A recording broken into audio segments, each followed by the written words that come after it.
तो दोस्तों आप सभी कैसे हो। आज की वीडियो में मैं आपको एक हॉरर मूवी एक्सप्लेन करने वाली हूँ जिसका नाम है द फाइनल विश। तो इस कहानी की शुरुआत होती है एक लड़की से जिसका नाम लैनेट है, जो कि अपने बॉयफ्रेंड के साथ अपने घर आई होती है। अब यहाँ पर उसका बॉयफ्रेंड उसे घर छोड़कर चला जाता है। अब जब लैनेट अपने घर में आती है तो वो बड़ी शांति से आती है ताकि उसके मॉम डैड को पता ना लगे।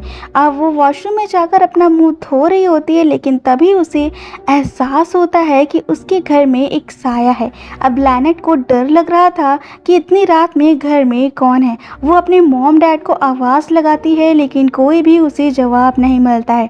अब ये देख के लैनेट बहुत ज़्यादा डर जाती है और उसे समझ नहीं आ रहा था कि उसके मॉम डैड कहाँ गए। अब जब वो उनकी तरफ बढ़ती है तो उसे कमरे से खून की महक आती है और वो उस कमरे की तरफ जाती है तो वो कमरे में देखती है कि जो उसकी माँ है उसकी लाश रूम के अंदर है और काफ़ी ज़्यादा खून वहाँ बिखरा हुआ है। अब तभी वो अपने डैड को देखती है जिसके मुंह पे खून लगा हुआ था और उसके पापा के हाथ में एक तलवार भी थी। अब जिसे देख के लैनेट बहुत डर जाती है और यहाँ पर जो उसके डैड हैं वो लैनेट की तरफ आते हैं और उस पर हमला कर देते हैं। अब यहाँ पर ये सीन कट हो जाता है और हमें मूवी के मेन कैरेक्टर एरन को दिखाता है। अब एरन ने अभी अभी अपने लॉ की डिग्री कंप्लीट की थी और अब वो अपने पहले जॉब के इंटरव्यू के लिए जा रहा था, लेकिन इंटरव्यू में एरन को रिजेक्ट कर दिया जाता है। इससे एरन को बहुत बुरा लगता है। उसने बहुत मेहनत से पढ़ाई कंप्लीट की थी और वो गांव से उठकर शहर आया था। गांव में तो सबको ऐसा लगता था कि एरन बहुत ज़्यादा पैसे कमाता है और एक सक्सेसफुल वकील है, क्योंकि एरन ने किसी को सच्चाई नहीं बताई थी। अब जहाँ पर वो रेंट पर रहता था वहाँ जब वो जाता है तो उसका मालिक जो है वो एरन के कमरे को लॉक कर देता है, क्योंकि एरन ने पिछले काफ़ी महीनों से मकान का किराया नहीं भरा है, जो कि $3000 हो चुके हैं और एरन के पास इतने पैसे नहीं हैं कि वो मकान मालिक को किराया दे सके। यहाँ पर जो एरन का मकान मालिक है वो उससे कहता है कि अगर उसने उसका किराया नहीं दिया तो वो उसके सामान को बेच देगा। अब इसी टाइम पे एरन को एक कॉल आता है जो कि उसकी दोस्त लीसा का होता है। अब यहाँ पर एरन बहुत परेशान है, वो उससे बात नहीं करना चाहता है, लेकिन वो लीसा के कॉल को उठा लेता है। अब लीसा उसके बाद एरन को बताती है कि उसके जो डैड हैं वो अब ख़त्म हो चुके हैं और यहाँ पर जो एरन था वो इस न्यूज़ को सुनकर काफ़ी शौक में था। वो कई सालों से अपने गांव तक नहीं गया था, यहाँ तक कि उसने कई सालों से अपने मॉम डैड से बात तक नहीं की थी, लेकिन अब तो उसे घर जाना ही पड़ेगा। वो घर जाता है काफ़ी सालों के बाद। वो अपने गांव अपने घर आया है और अपने घर के बाहर उसकी मुलाकात अपने पड़ोसी येट से होती है। अब जो येट का कुत्ता है वो एरन को देखकर बहुत भौंकता है। वो हमेशा एरन को बहुत परेशान करता था और एरन को ना तो येट पसंद है और ना ही उसका कुत्ता।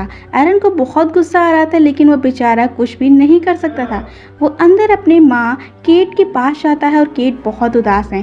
उसका पति उसे छोड़ के जा चुका है। वो एरन से बात करती है कि तुमने ना तो इतने महीनों से इतने सालों से ना तो कोई तुमने फ़ोन किया और ना ही तुमने जानने की कोशिश की कि हम कैसे हैं। अब तुम इतने टाइम के बाद यहाँ पर आए हो तो कम से कम अपनी माँ के लिए कुछ दिनों तो यहाँ पर रुक जाओ। अब एरन समझ जाता है कि उसकी माँ की हालत बहुत बुरी है तो उसे रुकना ही पड़ेगा।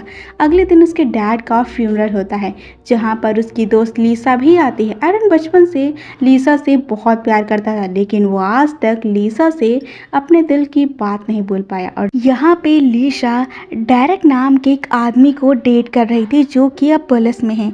लीसा एरन और उसकी माँ को बहुत मानती थी और एरन के जाने के बाद लीसा ने उनकी माँ का बहुत ज़्यादा ख्याल रखा था। और यहाँ पे एरन काफ़ी टाइम के बाद घर लौटा। उसके डैड की एक एंटीक की शॉप थी और उस शॉप में एरन की नज़र एक पॉट की तरफ जाती है।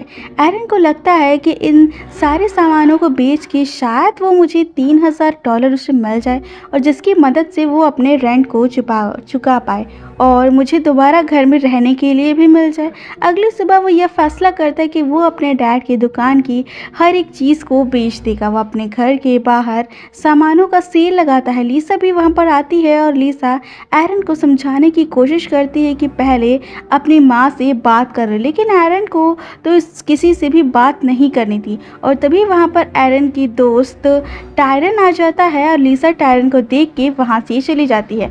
एरन को समझ नहीं आ रहा था कि टायरन और लिसा एक दूसरे को अवॉइड क्यों कर रहे हैं। अब टायरन एरन को बताता है कि लिसा का जो बॉयफ्रेंड है इस समय डेरेक, वो टायरन के पीछे पड़ा हुआ है। वो उसे बार बार अरेस्ट करने की कोशिश करता है। एरन टायरन से बात कर ही रहा होता है कि तभी एरन की माँ केट बाहर आ जाती है और केट अपने बेटे के ऊपर चिल्लाना शुरू कर देती है। वो उससे कहती है कि तुम्हारी हिम्मत कैसे हुई ये सारा सामान तुम्हें बेचने की, ये तुम्हारे डैड की यादें हैं और तुम अपने पापा के यादों को बाहर फेंक रहे हो, उन्हें बेच रहे हो, तुम्हारी इतनी हिम्मत कैसे हुई। अब अभी के अभी सारे सामानों को तुम अंदर रखो। अब केट ने सबके सामने एरन की बेइज्जती कर दी थी, लेकिन एरन अपनी माँ की हालत को समझता है और वो सारे सामान को ले जाकर अंदर रख देता है।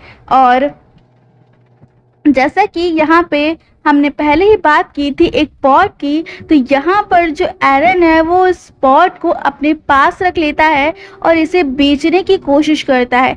अब यहाँ पर जब वो लैपटॉप पर इसकी सेलिंग के लिए उसे डालता है तो यहाँ पर उसका लैपटॉप जो है वो हैंग करने लगता है और एरन को समझ नहीं आ रहा था। वो विश करता है कि मुझे $3000 कहीं से मिल जाए, अपनी उधारी चुका सकूं। एरन क्या अपने आप से ही कह रहा था कि तभी उसे लगता है कि कोई साया वहां पर आया। एरन डर जाता है और वो अपने घर से बाहर निकलता है तो वो देखता है कि वहाँ उसका बेस्ट फ्रेंड जो जेरेमी है वो वहाँ पे आया हुआ था। वो काफ़ी टाइम के बाद एरन से मिलने आया। अब जेरेमी एरन से कहता है कि तुम इतने दिनों के बाद यहाँ पर आए हो और तुमने ना तो मुझे कॉल किया और ना ही तुम मुझसे मिलने के लिए आए। अब एरन अपने दोस्त को समझाता है कि वो उसे कॉल करने ही वाला था। अब जेरेमी एरन से मिलके बहुत खुश है, एरन भी जेरेमी से मिलके बहुत खुश है। वो दोनों फैसला करते हैं कि वो दोनों खाना खाने के लिए बाहर जाएंगे।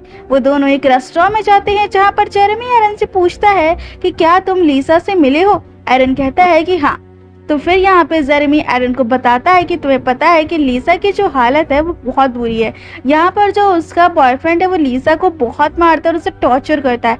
वो बेचारी लिसा उसे छोड़ भी नहीं सकती क्योंकि वो पुलिस वाला है और वो उसे बार बार धमकी देता है कि अगर उसने उसे छोड़ने की कोशिश की तो वो उसकी हालत बहुत बुरी कर देगा। एरन को ये सब सुनकर बहुत गुस्सा आ रहा था। जेरेमी एरन से कहता है कि मैं वॉशरूम से आता और उसके बाद जेरेमी वहां से चला जाता है। एरन वहां अकेले होता है और तभी वहां पर डेरेक आ जाता है। एरन और डेरेक के एक ही कॉलेज में थे और कॉलेज के टाइम में ये दोनों एक दूसरे को पसंद नहीं करते थे। अब डेरेक को ये देख के एरन को जेरेमी की बात याद आ जाती है। अब एरन डेरेक को धमकी देता है कि लिसा के ऊपर दोबारा हाथ मत उठाना और इसी बात को लेके एरन और डेरेक के बीच में बहस हो जाती है। डेरेक वहां से चला जाता है और एरन बहुत गुस्से में वो अपने घर में जाता है और आराम कर रहा है। वो सो रहा होता है लेकिन तभी उसे येट के कुत्ते की भौंकने की आवाज आती है। वो कुत्ता बहुत भौंक रहा था जो उसे सोने नहीं दे रहा था। अब एरन गुस्से में था और वो खिड़की के पास जाता है और चिल्लाता है कि मैं विश करता हूँ कि शायद तुम कभी बोल ही ना पाओ। अब यहाँ पे एरन जो होता है वो फिर से वापस से सो जाता है। अब अगले सुबह येट उसके घर आता है और वो जोर जोर से दरवाजे पर नॉक करता है। एरन की नींद खुल जाती है और वो देखता है कि येट बहुत गुस्से में है और बहुत परेशान है। वो एरन से पूछता है कि तुमने ऐसा क्यों किया। अब यहाँ पे येट उसे बाहर ले जाता है और दिखाता है कि उसके कुत्ते को किसी ने मार दिया है। एरन को समझ नहीं आ रहा था कि ये सब कैसे हुआ क्योंकि रात तक ये तो ठीक था, अभी ये कैसे हो गया। अब येट जो है वो एरन को कहता है कि मैं इसका बदला जरूर लूंगा। एरन को कुछ समझ नहीं आ रहा था कि वो क्या करे, लेकिन उसे अभी अपना सारा ध्यान लिसा को देना था। उसे लिसा को समझाना था कि डेरेक एक अच्छा आदमी नहीं है। रात में वह लिसा से मिलता है, लिसा को समझाने की कोशिश करता है कि तुम डेरेक को छोड़ दो। लेकिन अब यहाँ पे जो एरन है वो लिसा को काफी समझाने की कोशिश करता है लेकिन लिसा कुछ भी नहीं समझती है और उसी पे गुस्सा करने लगती है। अब एरन को समझ नहीं आ रहा था कि वो क्या करे। वो कहता है कि काश मैं हैंडसम होता तो लिसा मुझे पसंद करती, मुझसे प्यार करती। और एरन ये कह के वहां से जा रहा होता है लेकिन तभी एरन का एक्सीडेंट हो जाता है। एरन का एक्सीडेंट और किसी ने नहीं बल्कि टैरन ने किया था। टैरन उसे लेके हॉस्पिटल जाता है और एरन का मुंह पूरी तरीके से जख्मी हो चुका था, लेकिन डॉक्टर एरन को कहते हैं कि तुम बहुत खुशनसीब हो, ऐसे एक्सीडेंट के बाद कोई नहीं बचता लेकिन तुम बच पाए हो। तुम्हारा चेहरा बहुत खराब हो चुका है तो इसीलिए हमने प्लास्टिक सर्जरी की है। अब एरन को समझ में नहीं आता है कि अब वो कैसा दिखता है। पहले से वह बहुत खराब दिख रहा था, उसके होठ के ऊपर दाग थे और अब उसे समझ नहीं आ रहा था कि वह कैसा दिखेगा। एक हफ्ते बीत जाते हैं और अब लिसा भी एरन को घर ले जाने के लिए हॉस्पिटल में आई थी। डॉक्टर कहते हैं कि जाने से पहले हमें तुम्हारे पट्टी खोलनी पड़ेगी। एरन बहुत डर रहा है कि पता नहीं उसका चेहरा कैसा हो गया है, लेकिन जैसे ही पट्टी खुलती है सब कोई उसे देखकर हैरान रह जाते हैं, क्योंकि एरन अब बहुत हैंडसम हो चुका था। उसके चेहरे का दाग भी मिट चुका था और शायद लिसा भी अब उसे पसंद करने लगी है। एरन बहुत खुश है, उसकी जिंदगी में सब कुछ बहुत अच्छा चल रहा है, यहाँ तक कि उसे एक दुकान में $5,000 की लॉटरी भी लगती है, यानी कि उसके पैसे की प्रॉब्लम भी अब सॉल्व हो चुकी है। एरन बहुत खुश है और वो अपने घर जाता है अपनी माँ के पास, और वो अपनी माँ से कहता है कि मैं कुछ दिन और यहाँ पे आपके साथ रुकूंगा आपको सपोर्ट करने के लिए। उसकी माँ बहुत उदास है, लेकिन एरन अपनी माँ से कहता है कि मैं विश करता हूँ कि मेरे डैड यहाँ पर वापस आ जाते और मैं विश करता हूँ कि कुछ ऐसा हो जाए कि आप खुश रहें हमेशा। अब एरन ये कह देता है और उसके बाद एरन अपने रूम में चला जाता है और यहाँ से शुरू होता है इस कहानी का एक खौफनाक मंजर। अगली सुबह जब एरन की आंख खुलती है तो एरन देखता है कि उसकी माँ बहुत खुश है, वो डांस कर रही है, वो खाना बना रही है और वो एरन को भी कह रही है कि मेरे साथ डांस करो। एरन को अच्छा लगता है कि उसकी माँ मूव ऑन करने की कोशिश कर रही है, लेकिन उसे नहीं पता कि यहाँ पर क्या हो रहा है। थोड़ी देर में वहाँ लिसा आती है और लिसा एरन और उसकी माँ को खुश देख के काफी खुश थी, लेकिन अब लिसा को एरन से बात करनी थी और वो एरन से प्यार करने लगी है, तो वो एरन को लेके बाहर जाती है जहाँ वो उसे अपने दिल की बात बता देती है। एरन बहुत खुश है और अब वो रात में अपने घर लौट रहा है और वो अपने बेस्ट फ्रेंड जेरेमी के साथ है। अब जेरेमी एरन को कहता है कि ऐसा क्या हुआ जो तुम्हारी किस्मत इतनी बदल गई। अब यहाँ पे वो उसे इस पॉट के बारे में बताता है। वो कहता है कि यहाँ मेरे पास एक पॉट है, जब से वो मुझे मिला है तब से मैं जो भी विश करता हूँ वो मेरी विश पूरी हो जाती है। अब यहाँ पर जेरेमी उसकी बात पर हंसने लगता है और जेरेमी एरन को कहता है कि शायद तुम्हारे घर में किसी की आवाज आ रही है। एरन को लगता है कि उसकी माँ अभी भी डांस कर रही है। वो अपने घर के अंदर जाता है, लेकिन घर के अंदर का नजारा देख के एरन की आंखें खुली रहती हैं। वो देखता है कि उसके मरे हुए डैड वापस आ चुके हैं और उसकी माँ अपने हस्बैंड के साथ डांस कर रही है। अब ये सब देख के एरन बहुत ज्यादा डर जाता है और वो घर के बाहर निकल आता है। उसे समझ नहीं आ रहा था कि अब वो क्या करे। वो दोबारा घर के अंदर जाता है तो देखता है कि उसकी माँ जोर जोर से हंस रही है और सबसे कह रही कि तुम्हारे डैड वापस आ चुके हैं, अब वह हमारे साथ रहेंगे। एरन अपनी माँ को कहता है कि मैं विश करता हूँ कि शायद डैड इस रूप में कभी भी यहाँ पर ना आए। एरन तो ये कह देता है, लेकिन उसकी माँ बहुत नाराज हो जाती है, वो बहुत गुस्से में है। एरन को समझ नहीं आता है कि वो क्या करे। वो अपने बेस्ट फ्रेंड जेरेमी के घर जाता है और यहाँ पर मिलता है उसे दूसरा सरप्राइज। एरन को जेरेमी की माँ मिलती है जो कि एरन को ये बताती हैं कि जेरेमी 1 साल पहले ही मर चुका है। एरन को समझ नहीं आ रहा था कि अगर जेरेमी मर चुका है तो इतने दिनों से उसके पास कौन था। वो इस बात को कंफर्म करने के लिए कब्रिस्तान जाता है जहाँ पर वो जेरेमी की कब्र को देखता है, लेकिन वहीं पर सामने जेरेमी बैठा हुआ है। जेरेमी एरन को देखता है और कहता है कि कैसे हो दोस्त, तुम जो बोलोगे मैं उसे पूरा करने के लिए तुम्हारी जिंदगी में आया हूँ। मैं तुम्हारा गुलाम हूँ, तुम बस ख्वाहिश करो मैं उसे पूरा करूंगा। और वह सारी बातें जाके लिसा को बता देता है कि कैसे उसकी ख्वाहिश पूरी हो रही है। पहली ख्वाहिश उसने याद की थी कि उसे पैसे मिल जाए, तो उसे पैसे मिल गए। फिर उसने कुत्ते को शांत करने के लिए कहा तो कुत्ता भी शांत हो गया। तीसरा उसने हैंडसम होने के लिए कहा तो वो हैंडसम भी हो गया। चौथा उसने अपने डैड को वापस बुलाया तो उसके डैड भी वापस आ गए और उसकी माँ भी खुश रहने लगी। अब उसकी जो सारी ख्वाहिशें वो लगभग पूरी हो चुकी थी और सारी ख्वाहिशें वो जो भी डीमन या जो भी था वो उसकी ख्वाहिशों को पूरा कर रहा था। अब एरन और लीसा को समझ नहीं आ रहा था कि वो लोग क्या करें, लेकिन तभी लीसा के दिमाग में एक नाम आता है। वो कहती है कि तुम्हारे डैड के पार्टनर कॉलिन, उसी एंटीक चीज़ों का उन्हें भी शौक था और उससे उन्हें भी एंटीक चीज़ों के बारे में काफ़ी नॉलेज है। हम उनके पास चलते हैं। वो दोनों वहाँ पे उस अंकल से मिलने जाते यानी कि कॉलिन से, और वो कॉलिन को उस पॉट को दिखाते हैं और उस पॉट को देख के कॉलिन डर जाता है और वो कहता है कि इस पॉट को सबसे पहले इराक से निकाला गया था। और कहा तो ये जाता है कि ये पॉट एक जादुई पॉट है और इसके अंदर एक जिन रहता है, और ये पॉट जिसके पास भी रहता है वो जिन उस इंसान की सारी ख्वाहिशें पूरा करता है। तुम्हारे पास आने से पहले ये जो पॉट है वो एंड्रयू नाम के एक आदमी के पास था। अब यहाँ पे एंड्रयू की जो ख्वाहिश थी वो धीरे धीरे पूरी हो रही थी, लेकिन एक रात जब उसकी बेटी लेनेट घर लौटी तो उसने ये देखा कि उसकी मॉम मरी हुई है और एंड्रयू ने अपनी जुबान को काट लिया है। अब लेनेट बहुत ज़्यादा डर गई थी और तो एंड्रयू को पुलिस ने गिरफ्तार कर लिया। अब लेकिन जो लेनेट है उसने स्पॉट को बेच दिया था और उसके बाद तुम्हारे डैड ने स्पॉट को खरीद लिया। एरन और लीसा समझ जाते हैं कि उनके सवाल के जवाब सिर्फ लेनेट को ही पता होगा। वो वहाँ से जा रहे हैं, लेकिन कॉलिन जाने से पहले उन्हें समझाता है कि एक बात याद रखना कि यह जो यूनिवर्स है वो बैलेंस चाहता है। तुम्हारी हर एक ख्वाहिश के बदले एक मौत तो जरूर होगी कि तुमने बैलेंस को बिगाड़ा है। अब एरन को कुछ समझ नहीं आता है कि कॉलिन यह सब क्या कह रहा है, लेकिन इसका जवाब एरन को रात में मिलता है। रात में एक तूफान आता है और उस तूफान में येट की मौत हो जाती है। एरन समझ जाता है कि उसकी हर एक ख्वाहिश के बदले हर एक इंसान की मौत होगी। अब ये मामला बहुत ही ज्यादा खतरनाक हो चुका था। अब एरन और लीसा लेनेट से मिलने के लिए उसके घर जाते हैं। वो लेनेट को सब कुछ बता देते हैं। लेनेट उन्हें बताती है कि तुम्हारी मदद सिर्फ मेरे डैड कर सकते हैं। मेरे डैड अभी मेंटल असाइलम में हैं और हम लोग वहां जाकर उनसे मिल सकते हैं। वो तीनों वहां पर जाते हैं। अब यहाँ पर एंड्रयू कुछ बोल नहीं सकता था क्योंकि उसने अपनी जीभ को काट लिया था। अब यहाँ पर एक वो पेन और पेपर लेता है और एंड्रयू से पूछता है कि उसने अभी तक कितनी इच्छाएं मांगी, जिस पर वो बताता है कि उसने शायद 5 से 6 इच्छाएं मांगी होंगी, क्योंकि उसकी अभी आखिरी इच्छा यही थी कि वो अपने डैड को दोबारा ग्रेव में भेज दे। अब यहाँ पर एंड्रयू उसे कहता है कि कुछ भी हो जाए वो जिन से 7वें विश को ना मांगे, क्योंकि 7वें विश के बाद वो अपनी सोल को खो देगा, यानी कि जिन 7 इच्छाओं को पूरा करने के बाद उसकी सोल को ले लेगा, यानी कि उसकी सोल को क्लेम करेगा, और यही उस जिन का प्राइस था। अब ये देखकर एरन लीसा के साथ वहां से निकल जाता और वो काफी डर चुका था।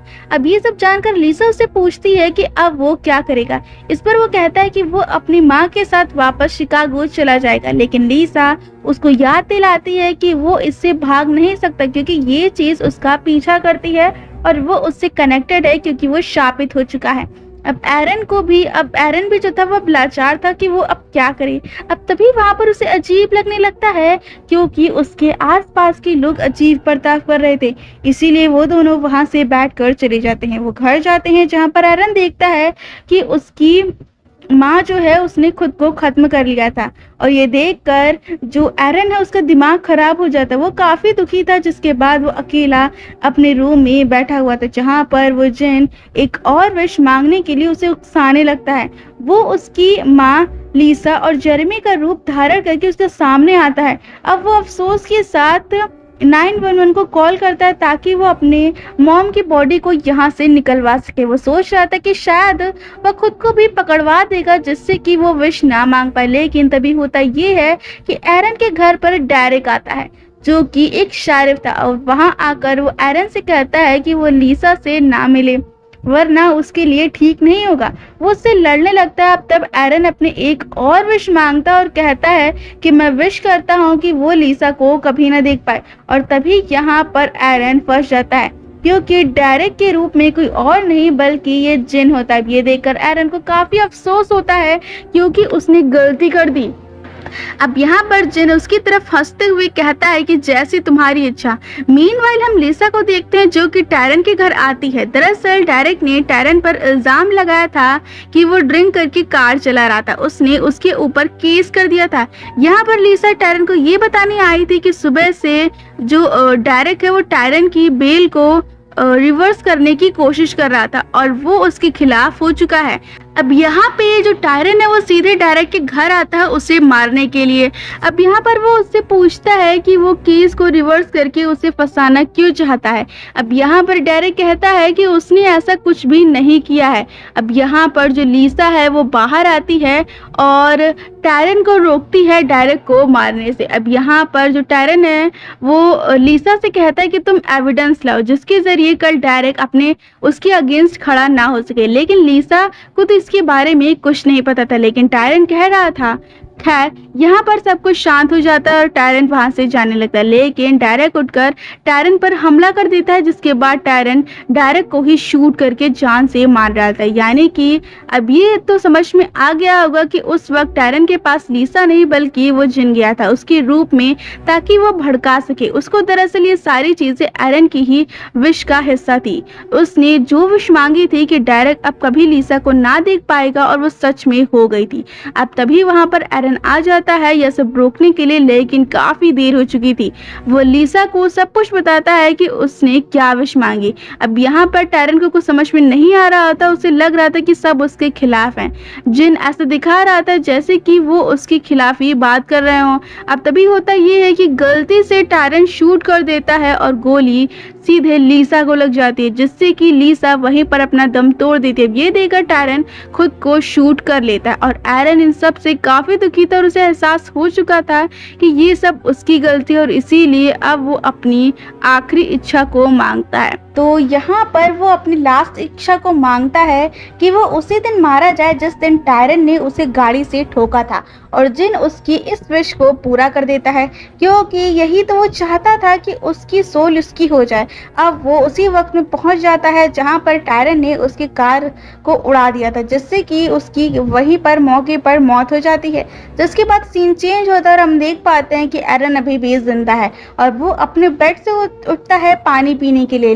लेकिन ट्विस्ट ये है कि यहाँ पर उसे एहसास होता है कि वो अपने बेड पर नहीं बल्कि मिरर वर्ल्ड के अंदर है। इसका मतलब ये है कि जो उसकी सोल है वो मिरर में ट्रैप हो गई थी।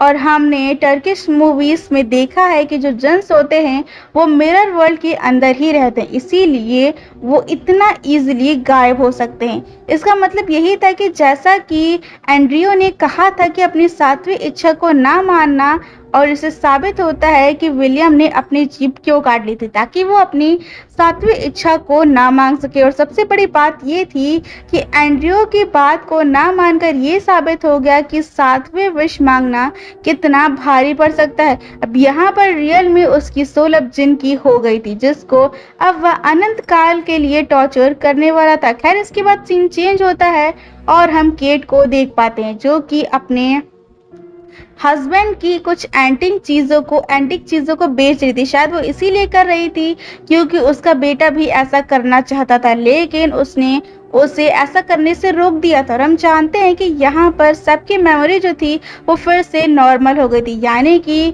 वो पुराने वक्त में वापस आ चुके थे। अब जब किसी को इसके बारे में जब कुछ पता नहीं था, यानी कि स्वास के बारे में, तो अब जो केट है वो लीसा को वो वास दे देती है एज अ गिफ्ट, क्योंकि अब लीसा शिकागो शिफ्ट हो रही है और वो उस वास को लेकर वहां से निकल जाते हैं। जिसका मतलब ये है कि अब जो ये कर्ज है वो लीसा के साथ शहर में पहुंच चुका था। और इसी के साथ ये मूवी यहीं पर एंड होती है। तो दोस्तों आपको ये मूवी कैसी लगी हमें कमेंट में ज़रूर बताइएगा, और अगर वीडियो पसंद आई हो तो वीडियो को लाइक शेयर सब्सक्राइब ज़रूर करें।